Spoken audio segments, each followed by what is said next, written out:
এই বাংলায় মমতা আপার আমলে, মমতা খালার আমলে দেখতে পেলাম। আবার ভুয়ো ডাক্তার পেলাম, ভুয়ো মাস্টার পেলাম, ভুয়ো উকিলও পাওয়া গেছে, ছিল ডক্টরেট, উঠে গেল। সেই মমতা ব্যানার্জির পাশে ছিল সততার প্রতীক, উঠে গেল। সেই মমতা ব্যানার্জির নামের পাশে ছিল অগ্নিকন্যা, উঠে গেল। উঠে গিয়ে এখন কি হয়ে গেছে? ডাইনি মুখ্যমন্ত্রী। এখন কি হয়ে গেছে? অভয়াকাণ্ডের হত্যাকারী মুখ্যমন্ত্রী। তোর যদি ডাক্তারির সার্টিফিকেটটা জালি না হয়, রেজিস্ট্রেশন যদি কেউ বেআইনিভাবে কেড়ে নেয়, তাহলে তুই মামলা কর, আয় না হাইকোর্টে। তো কে আসতে বারণ করেছে? বলে দিচ্ছি, নাম বলে দিচ্ছি: জঙ্গিপুরে, বর্ধমানে, কানলাতে, লালবাগে, বিভিন্ন কোর্টে, বহরমপুরে ফেক উকিল কালো কোট ঘুরে বেড়াচ্ছে, চুঁচুড়াতে ফেক উকিল ঘুরে বেড়াচ্ছে। একেবারেই শান্তনু সেন অর্থাৎ তৃণমূলের প্রাক্তন রাজ্যসভার সদস্য, তার নামের পাশে সব কিছুতেই যেখানে প্রাক্তন যুক্ত ছিল, সেখানে বর্তমান বলতেই ছিল শুধু তার ডাক্তার পরিচয়, সেটাও একেবারে বাতিল করে দেওয়া হলো। কি বলবো? ডাক্তার ভেজাল, উকিল ভেজাল, শিক্ষক ভেজাল, মানে তৃণমূলের আমলে খালি ভেজালে ভেজাল, ভেজালে ভেজাল।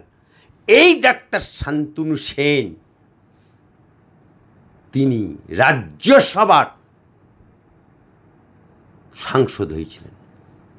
রাজ্যসভার সাংসদ হতে গেলে একটা ফর্ম ফিল আপ করতে হয়, সেখানেও ডাক্তার লিখেছে, সেখানেও ডাক্তার লিখেছে।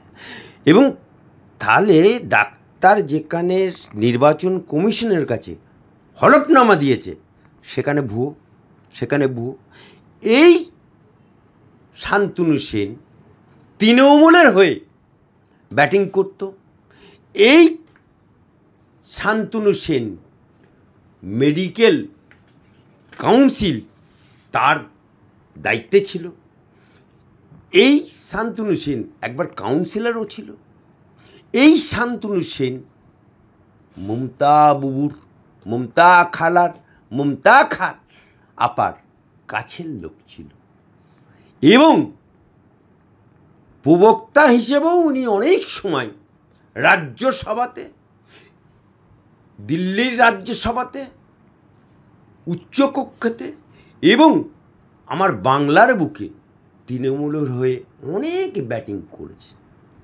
আর আজ তার সব এক্স হয়ে গেল, সাথে সাথে ডাক্তারও এক্স হয়ে গেল। ভাবা যায়? ডাক্তার ভেজাল, ভুয়ো ডাক্তার, মেডিকেল কাউন্সিল বোর্ডের মেম্বার, সাংসদ, ভুয়ো ডাক্তার, চিকিৎসা করেছে ভুয়ো, মানুষের চিকিৎসার জীবন নিয়ে খেলা করেছে ডাক্তার, মানুষের জীবন নিয়ে খেলা করেছে এই ভুয়ো ডাক্তার। আর কত কি দেখবো তৃণমূলের জামানায়? আর কত কি দেখবো? এক পো দুধে সাত পো পানি, তবু দুধে টানাটানি। আজকে বাংলার বুকে ভুয়ো শিক্ষক, সেটা ধরা পড়ল। নান্টু ঘটককে বলছে, এই নান্টু ঘটক, আমার স্কুল মাস্টার জামাই চাই। নান্টু ঘটক পাড়ায় পাড়ায় বেরিয়ে পড়ল। কর্তার একমাত্র মেয়ে বলেছে স্কুল মাস্টার জামাই চাই। খুঁজে নিয়ে এলো স্কুল মাস্টার জামাই। দেনা পাওনা কি হবে? একটা গাড়ি। আর কি চাই? মেয়েকে 10 ভরি সোনা। আর কি চাই? হাড় খরচ, অর্থাৎ বউ ভাতের খরচ 10 লক্ষ টাকা। আর আমার বাড়িতে এসি নেই, এসিটা লাগিয়ে দিতে হবে। আপনার মেয়ে রান্না করতে পারে না, তাই সেই রান্নার জন্য কিছু সরঞ্জাম।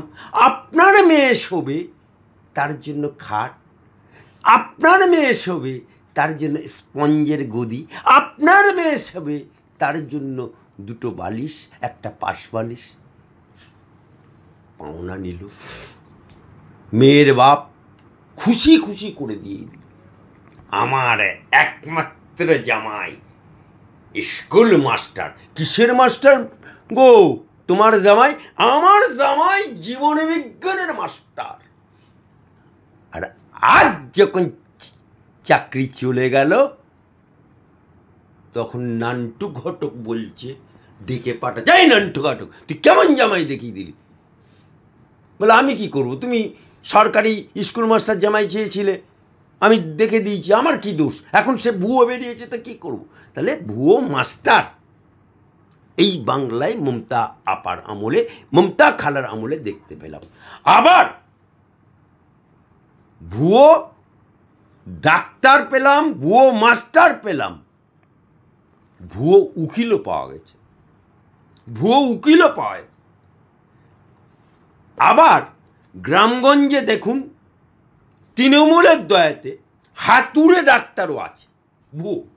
আবার সেই ডাক্তার আবার অপারেশনও করছে, তাও খুঁজে পায়।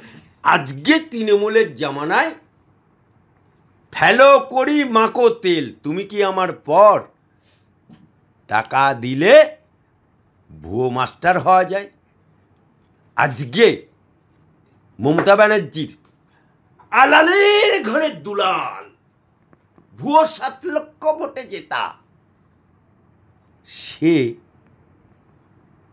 নির্বাচন কমিশনের কাছে হলফনামা দিচ্ছে যে আমি ঘর ভাড়া দিয়ে খাই, ডিগ্রি কি MBA।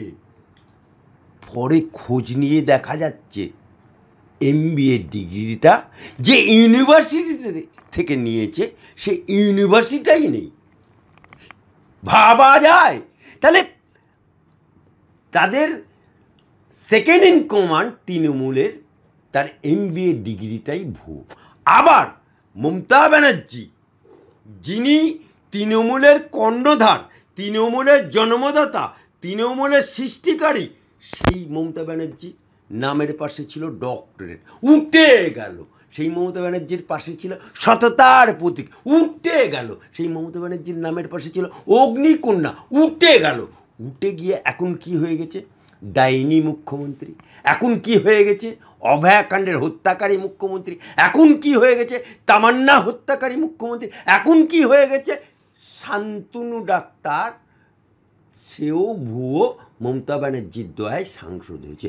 ওদের দলে একটা সাংসদ ছিল রাজ্যসভার, কুণাল ঘোষ, বাপ্পা নাম রেখেছে, জনগণ নাম রেখেছে ছিনাল ঘোষ।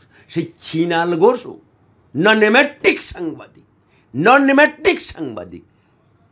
সে বিভিন্ন ইউটিউবারদের পেছনে কাটি দিত, খালি এর বাঁশ ওকে, ওর বাঁশ, সারাদিন নায়িকা তো খই ভাজ।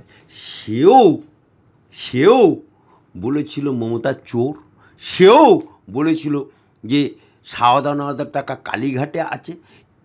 সেই লোকটাও এখন সোনো পাউডার মেখে এখনও তৃণমূলের হয়ে ব্যাটিং করে যাচ্ছে। সুতরাং ঠগবাজতে তৃণমূলের গাঁ উজাড় হয়ে যাবে। কিন্তু শান্তনু সেন তো স্পষ্টত বলছেন যে আমার কষ্ট অর্জিত যে রেজিস্ট্রেশন কেউ যদি চক্রান্ত করে কেড়ে নিতে চায়, তাহলে আমি চুপ করে বসে থাকবো নাকি? আয় না, তোর যদি ডাক্তারির সার্টিফিকেটটা জালি না হয়, রেজিস্ট্রেশন যদি কেউ বেআইনিভাবে কেড়ে নেয়, তাহলে তুই মামলা কর, আয় না হাইকোর্টে। তো কে আসতে বারণ করেছে? কে আসতে বারণ করেছে? এই যে মনোজিৎ মিশ্র, আমি প্রথম বলেছিলাম 1961 অ্যাক্ট অনুযায়ী যে ওকালতি করবে, আবার সে কেরানির চাকরি করবে ক্লার্কের, ওই ল কলেজে দুটো প্রফেশন হয় না, অ্যাডভোকেট, অনলি অ্যাডভোকেট। কিন্তু আমরা বাংলার বুকে বহু উকিল এনরোলমেন্ট নিয়েছে, কিন্তু সে প্রমোটারি ব্যবসা করছে, তৃণমূল। সে অন্য ব্যবসার সাথে যুক্ত আছে, সে ওষুধের দোকানের ব্যবসা আছে, সে রাইস মিলের ব্যবসা আছে, তার এরকম বহু এবং বহু ফেক উকিল, বিশেষত মুর্শিদাবাদে বহু ফেক উকিল, জঙ্গিপুরে আমি বলে দিচ্ছি, নাম বলে দিচ্ছি, জঙ্গিপুরে, বর্ধমানে, কানলাতে, লালবাগে, বিভিন্ন কোর্টে, বহরমপুরে ফেক উকিল কালো কোট ঘুরে বেড়াচ্ছে, চুঁচুড়াতে ফেক উকিল ঘুরে বেড়াচ্ছে। তা সুতরাং আজকে মমতা ব্যানার্জির আমলে সব ঘুটে কুউনের ব্যাটারা এক একটা পেশায় যুক্ত হয়ে গেছে। ফেক ডাক্তার, ফেক উকিল, fake fake school master, fake, সব ফেকে ভর্তি। তাই শান্তনু সেন যদি বাপের বেটা হবে তাহলে চ্যালেঞ্জ করুক, দুধকে দুধ পানিকে পানি করুক, দেখা, তবেই জানবো শান্তনু সেন সে হচ্ছে একজন বাপের বেটা, তা নাহলে জানতে হবে সে একটা লায়া। কিন্তু স্যার একবার শেষ প্রশ্ন, তিনি স্পষ্ট তো বলছেন যে তিনি আইনি পরামর্শ নিচ্ছেন এবং তিনি এটা জিতবেন। আইনি পরামর্শ নেওয়া একরকম, আর মামলায় জেতা আর একরকম। বিয়ে হবে আর ছানলা তালায় সিঁদুর দান করা এক জিনিস না। আগে বিয়ে হোক, তারপরে মনা হবে।